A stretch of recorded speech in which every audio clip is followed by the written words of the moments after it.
একটা ডিম আর 1 কাপ ময়দা দিয়ে দারুণ মজার একটা রেসিপি তৈরি করে দেখাবো। আসসালামু আলাইকুম everyone, welcome back to my channel. আজকে তৈরি করে দেখাবো প্যানকেক, খুবই সহজ পদ্ধতিতে, খুবই ইজি। শুধুমাত্র একটা ডিম আর 1 কাপ ময়দা দিয়ে বানিয়ে নিন সকাল বা বিকালের নাস্তা, জলদি ঝামেলাবিহীন। খুবই মজাদার খেতে। এই রেসিপিটি খুবই সহজে বানানো যায়, আপনি ঝটপট বানিয়ে নিতে পারবেন। তো এর জন্য লাগবে আমাদের প্রথমে একটা ডিম, রুম টেম্পারেচারে আছে, যদি ফ্রিজে থাকে তাহলে 30 মিনিট আগে নামিয়ে নেবেন। তো এর মধ্যে দিয়েছি আমি 1/3 কাপের মতো চিনি, আপনারা চাইলে আরও বেশি করে দিতে পারেন, তবে এটা পারফেক্ট।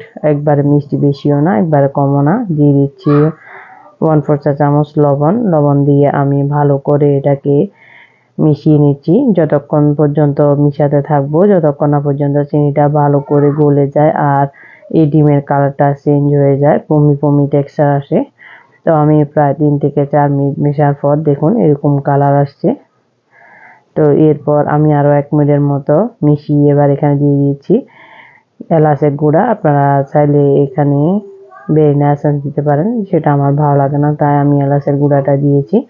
আর দিয়েছি 1/4 কাপ তেলটা দিয়েও আমি আরও 2 মিনিট ফেটিয়ে নিয়েছি। ফেটিয়ে নিয়ে এবার এর মধ্যে দিয়েছি 1 কাপ ময়দা, আপনারা চাইলে আটাটাও দিতে পারবেন।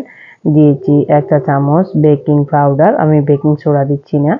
আর দিয়েছি গুঁড়া দুধ 2 টেবিল চামচের মতো। আমি যেহেতু দুধ ব্যবহার করছি না, তাই গুঁড়া দুধটা দিচ্ছি। আপনারা দুধ ব্যবহার করলে এটা স্কিপ করতে পারবেন বা শুধু পানি দিয়েও করলে হবে, তবে স্বাদটা বাড়ে। তো এটা আমি একটা চালনি দিয়ে ছেঁকে নিচ্ছি যাতে সবগুলো উপকরণ একসাথে মিশে যায়। তো এই প্যানকেকের মধ্যে যদি ভালো করে ছেঁকে দেওয়া যায় তাহলে বেড়াটা খুব স্মুথ হয়।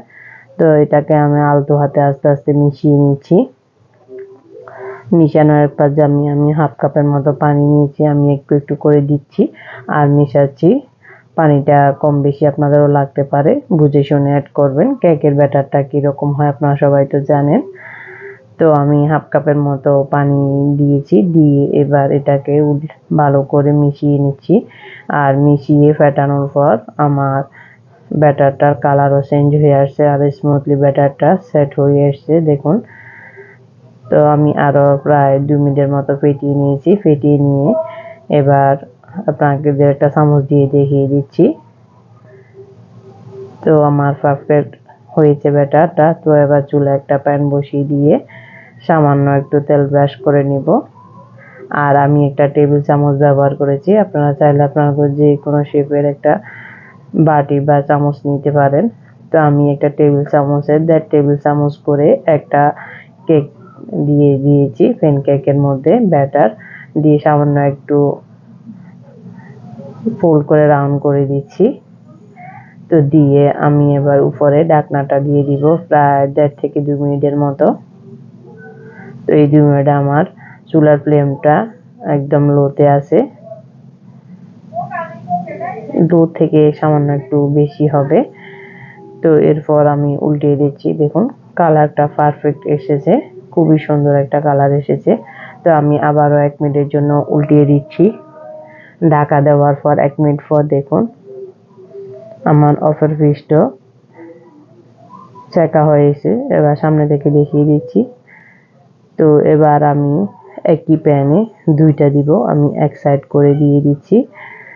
আমার যেহেতু প্যানটা বড় তাই 2টা একসাথেও দেওয়া যায়, তবে আমি প্যানের টেম্পারেচার চেক করার জন্য প্রথমে একটা দিয়ে দেখেছি। তো আমি 1.5 টেবিল চামচ করে দিয়ে দেখুন 2টা একই পরিমাণে দিয়েছি সব জায়গায় ব্যাটার। তো দিয়ে আবার 2 মিনিটের মতো ঢাকা দিয়ে দিচ্ছি। আর চুলার ফ্লেমটা একই আছে, আমি বাড়াইও নি কমাইও নি। তো প্রায় 2 মিনিট পর দেখুন উপরটা খুব পারফেক্টলি হয়ে এসেছে। আর আমি এটাকে উল্টিয়ে দিচ্ছি, দেখুন এটারও কালার সেম এসেছে, খুব পারফেক্ট, খুব সুন্দর একটা কালার এসছে। আপনারা যদি চান আরেকটু কালার করার তাহলে আরও 30 সেকেন্ডের মতো রাখতে পারেন। তো আমি সেম এটা উল্টিয়ে আবারও 1 মিনিটের মতো রেখে উল্টিয়ে পাল্টে ভেজে নিয়ে এবার নামিয়ে নিচ্ছি। তো এভাবে করে আমি সবগুলো প্যানকেক রেডি করেছি।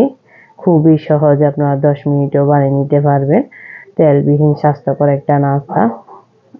আশা করি আমার রেসিপিটি আপনাদের ভালো লেগেছে। ভালো লাগলে চ্যানেলটি সাবস্ক্রাইব করে দিবেন, লাইক এবং শেয়ার করবেন, আর কমেন্ট সেকশনে জানাবেন আপনাদের কেমন লেগেছে। বাসায় একবার হলেও ট্রাই করবেন, বাচ্চা থেকে বড় সবাই পছন্দ করবে। আর বড়রাও তেলবিহীন নাস্তাটি ছোট বড় সবাই পছন্দ করে, বিশেষ করে বাচ্চারা খুব পছন্দ করে এরকম। তো আজ এই পর্যন্ত, ভালো থাকুন, সুস্থ থাকুন, দেখা হবে নতুন এপিসোডে। আর প্রত্যেকটি ফ্রেন কেকে দেখুন দুপাশ কি খুব সুন্দর হয়েছে, ভিতরেও জালিদার, খুব সফট। আল্লাহ হাফেজ।